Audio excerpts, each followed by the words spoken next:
Hey James, you had the volume pretty loud out there. I know you use that to prepare. Does it go up any higher than that? And how important is it to be ready, especially for the noise at Kinnick? Yeah, I don't think it goes up any higher. We had the one day that it blew the circuits, but no, it doesn't.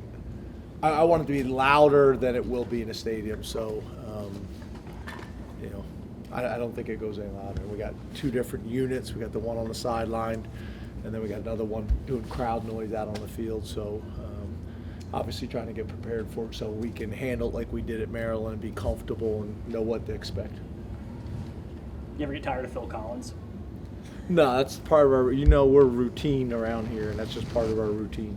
I like Phil Collins anyway. James, Iowa's known, you talked about how they're always consistent. They're known as a tough team, more than anything. How do you build toughness, and is that something that you can teach somebody, or is it just something that they have in? I think both. I think, obviously you try to identify that in the recruiting process. I think wrestling is a big part of that. I think, getting guys to play multiple sports, especially wrestling, I think helps. But yeah, I think you want to recruit that as much as you possibly can, but then I think there's parts that you're trying to ingrain that toughness in. It's how you go about your business. I think winter workouts are a big part of that. It's part of the reason why people would do it in the morning all the time. All those sports scientists say it's not the right thing to do. There's some things you do that have nothing to do with them becoming better football players physically from a technique and fundamental standpoint.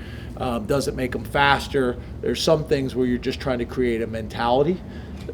I don't know if this generation of players always understands that, but there is an aspect that you do that, and that's to build that toughness. I think there's also aspects of that that shared, I don't know if suffrage is the right term to use or not, but shared suffrage that you go together, that you go through together, that kind of bonds the team as well. So there's some of that too.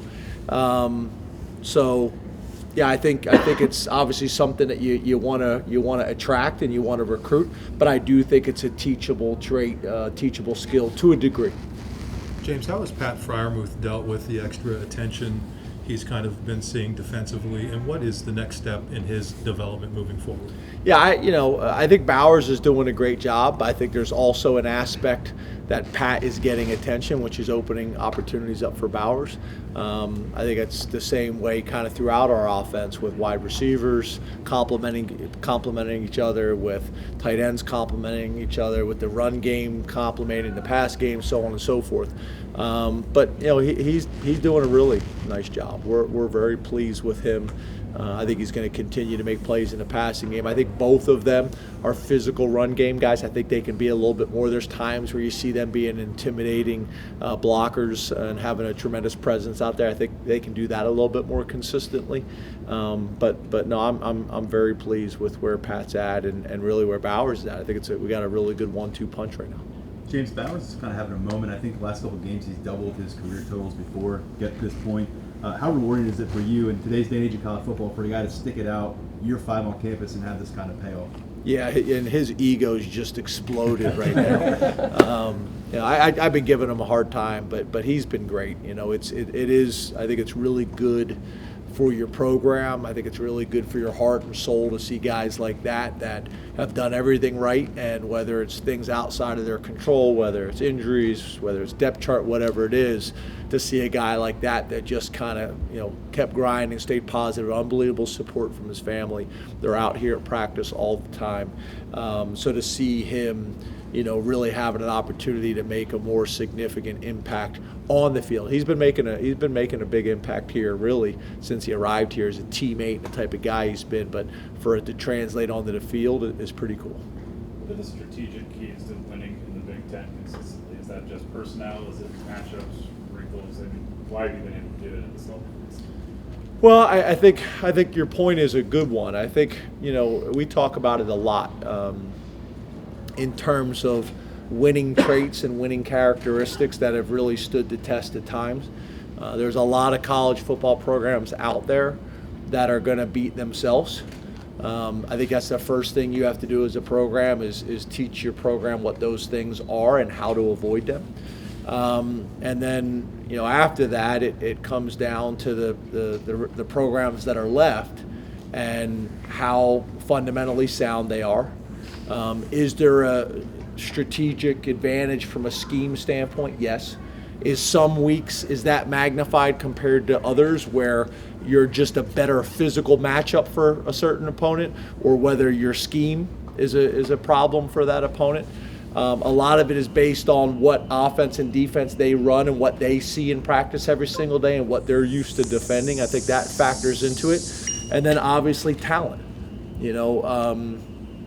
There's a talent gap with some programs, and that factors into it as well. So it's kind of a combination of all those things every single week. But as we both know, you also see a lot of other things. You see talented teams that don't play up to the level they should. You see talented teams that are inconsistent and play really well one week and not the next, and that's where you hope your process helps with that. So it's kind of all that. You're taking all these different pieces and you're trying to come up with a formula that's best for you and your program week in and week out. And I think that's what Iowa has done a really good job. They figured out their formula there with Coach Ferentz and their program 20 years ago, and it hasn't wavered. And that's why they've been able to be so consistent.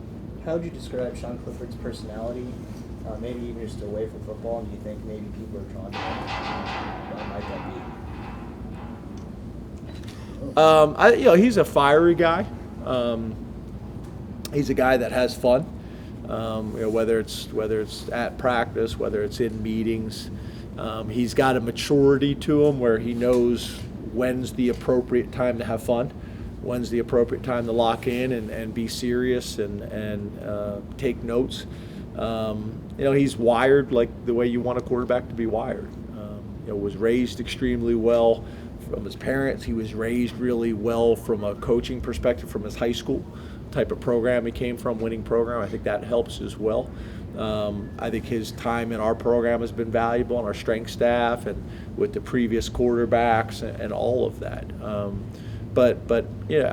I think he's a guy that has got good balance, if there is such a thing, in terms of when it's time to focus on school, being present, being where your feet are.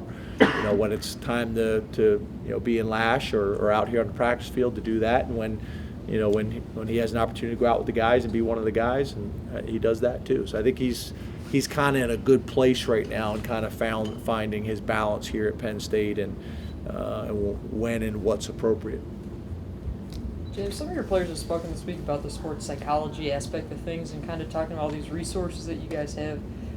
Has that, you guys always had as much of an emphasis on the psychology aspect of it as you do now, or is it?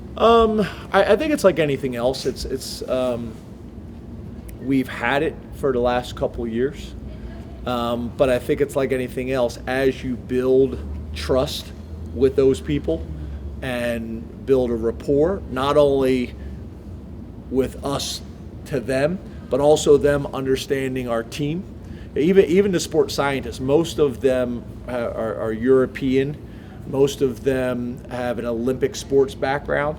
So like we had those guys, but for the first year, they didn't know football. So spending time with them and teaching them football, them getting an understand of what our yearly calendar and schedule looks like. So now you could take all that data and make a recommendation because you understand. And it's the same way with the sports psychology stuff. It's building a relationship with them, how we do things, what we emphasize.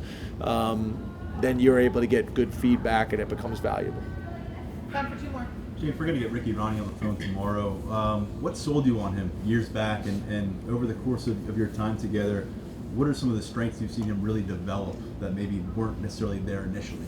Yeah, I think, for me, the most important ingredients is a guy who's smart, a guy who's hardworking, and a guy who cares about people. I mean, if you have those three things, everything else you can kind of work with. And I was fortunate to hire Ricky as a graduate assistant when I was the offensive coordinator, and he did such a good job that, if I remember correctly, we bumped him up to full time that next year. And Kevin Threlkill, who's been with me ever since then. Kevin was Ricky's student assistant. They'd be in there till 3 o'clock in the morning, breaking down the film together. So we've been together for a while, but Ricky's one of those guys, whatever job you gave him to do, he did it and did it extremely well. And then obviously, when I got the Vanderbilt job, I hired him as my quarterbacks coach and did a really good job with that role. So he was a guy that I kind of always viewed as a possible coordinator one day, but the timing had to be right. And he needed to be ready, and it just needed to make sense from a lot of different perspectives. So, I believed in Ricky, for a long time. It just needed to be the right time, and the right opportunity presented itself. We were in a good place. We wanted to keep the offense similar, and those types of things. I thought it was the right thing to do for Trace as well, so he didn't have to learn a new offense and a new offensive coordinator. So there's just a lot of reasons why it made sense. But to me, ultimately, at the end of the day, a good person who cares about people, hardworking, and smart. And I want to surround myself with as many of those people as I possibly can. And I think probably the other thing I would say is people that love football. People that can't live without it. Ricky's one of those people. He loves the game, and I think the more people you can fill your locker room like that, and the more people you can have in your program like that, the better you're going to be. James, how valuable is it when I was coming off playing an opponent that has an offense that's very similar to yours? Do you get a lot more out of that tape than ordinary tape, or is it?